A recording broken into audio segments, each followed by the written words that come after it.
Ubundi mbere ya byose Imana yariho, nyuma irema ijuru ubuturo bwayo ndetse irema n'isi ubuturo bwacu abantu ku mpamvu za Adamu na Eva. Imana yaremye umuntu ndetse imuha ubushobozi bwo kugenga isi ndetse n'ibiriho byose yaremye. Rebecca Cheptegei, impano y'Imana mu gihugu cya Uganda, inshuti y'abasiporutifu bose. Ndabasuhuje kandi mbifuriza amahoro y'Imana mwebwe mwese mukurikira kandi mugashyigikira Ukumbuye iki TV. Nje mugiye kubana nitwa Bimenyimana François. Umwaka w'impano y'amateka mu gihugu cya Uganda watangiye tariki ya 22 Gashyantare mu mwaka w'1991, maze babifashijwemo n'Imana Joseph Cheptegei ndetse na Agnes Ngiyema bibaruka igitangaza cy'umukobwa bamwita Rebecca Cheptegei utazibagirana mu gihugu cya Uganda ndetse no mu mitima y'abasiporutifu ku isi nzima. Nimba z'umuntu wigeze kwiruka maze agasiga imvura n'umuyaga, mu Rwanda barambwira amaguru ya sarwaya, icyakora bamukura mu migani ya kera. Ibi ni imbyambukana mu gihugu cy'abaturanyi cya Uganda, mu marira menshi n'agahinda gakomeye barambwira ko batazibagirwa nyakwigendera Rebecca Cheptegei, Imana imuhe iruhuko ridashira. Uyu Rebecca Cheptegei yari umukinnyi ukomeye cyane mu mikino ngororamubiri, ibyo benshi dukunze kwita marathon mu ndimi z'abera. Rebecca Cheptegei yatangiye kuba ikirangirire muri uyu mukino ku myaka 19 gusa y'amavuko, ubwo mu mwaka wa 2010 yakinaga irushanwa ry'isi rya IAF World Cross Country Championship matarengeje imyaka 20, maze yegukana umwanya wa 15 ku nshuro ye ya mbere. Muri Gicurasi n'ubundi muri uyu mwaka wa 2010, Cheptegei yatsinze irushanwa rya metero 1500 ryabereye Munich mu gihugu cy'Ubudage, maze yongera kwigaragaza nanone, yongera kuba uwa 8 mu kwiruka metero 800 Ilerringen. Nyakwigendera Rebecca Cheptegei yitabiriye isiganwa ku maguru rya metero 1500 ahitwa Janas Kusonshiki, maze asoreza ku mwanya wa 10 ndetse aba uwa mbere mu isiganwa ryabereye mu gihugu cye cy'amavuko cya Uganda rya metero 10,000 ryabereye i Kampala. Mu mwaka wa 2011 Cheptegei yongeye kwitabira irushanwa ry'isi rya IAF World Cross Country Championship yabereye i Madrid mu gihugu cya Espagne, Madrid Half Marathon, maze yongera kuzamura idarapo ry'igihugu cya Uganda aho yasoreje ku mwanya wa 2. Nyuma yaho gato nanone yitabiriye amarushanwa yo ku muhanda muri metero 10,000 yabereye Camargon mu gihugu cya Espagne. Uwo munsi akomezanya idarapo ry'igihugu cye ku mwanya wa 3 muri iri rushanwa, niho yasoreje.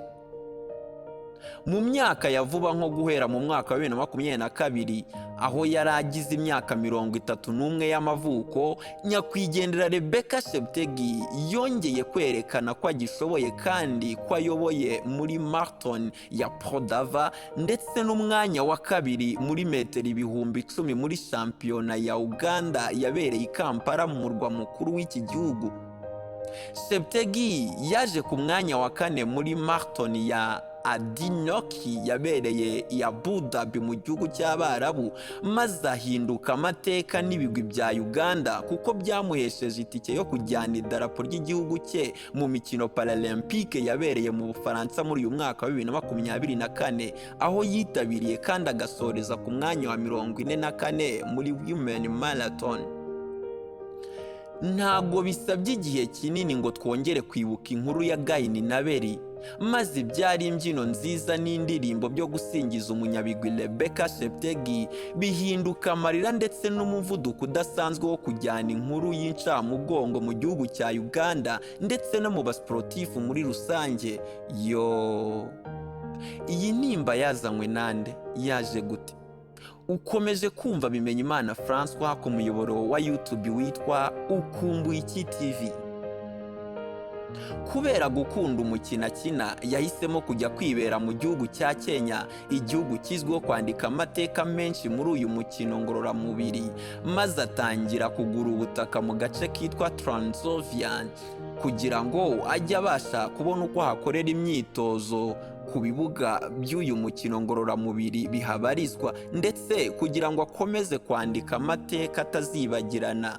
Ariko nanone umunyarwanda niwe wasize imvugo igira iti ntawe ujya inama n'urupfu, kuko ku cyumweru tariki ya mbere Nzeri muri uyu mwaka wa 2024 ni ukwezi kwatangiranye intonganya zikomeye zatumye umusore wari warigaruriye ubwenge n'umutima wa Rebecca Cheptegei yikojeje ku iduka nk'ugiye kugura umugati w'umwana, maze amafaranga yakawuguza ahitamo kuyigurira ijerekani ya peterole, maze yose ajya kuyisuka ku mukunzi we Rebecca Cheptegei. Nanone afata ikibiriti, afata umwambaro acana aramutwika yumva ari muzima. Mbega ubunyamaswa we! Uyu muziranenge ariko nanone bikimara kumenyekana yajyanywe kwa muganga atarashiramo umwuka, ariko yari yangiritse cyane kuko 80% by'umubiri we byari byangiritse. Kuri uyu wa kane tariki ya 5 Nzeri mu mwaka wa 2024, inkuru itari itegerejwe itaha mu matwi y'Abanya-Uganda ndetse n'isi yose ko Rebecca Cheptegei yitabye Imana ku myaka 33 y'amavuko. Burya ngo amarira y'umugabo atemba ajya mu nda, ariko Joseph Cheptegei, papa wa nyakwigendera Rebecca Cheptegei, aye yatembye agwa inyuma, maze abivuga agira ati umukobwa wanjye ntago yari uwo kuzabaho pe, oya. Yatangiye gukunda ibi bintu kera akiri umwana.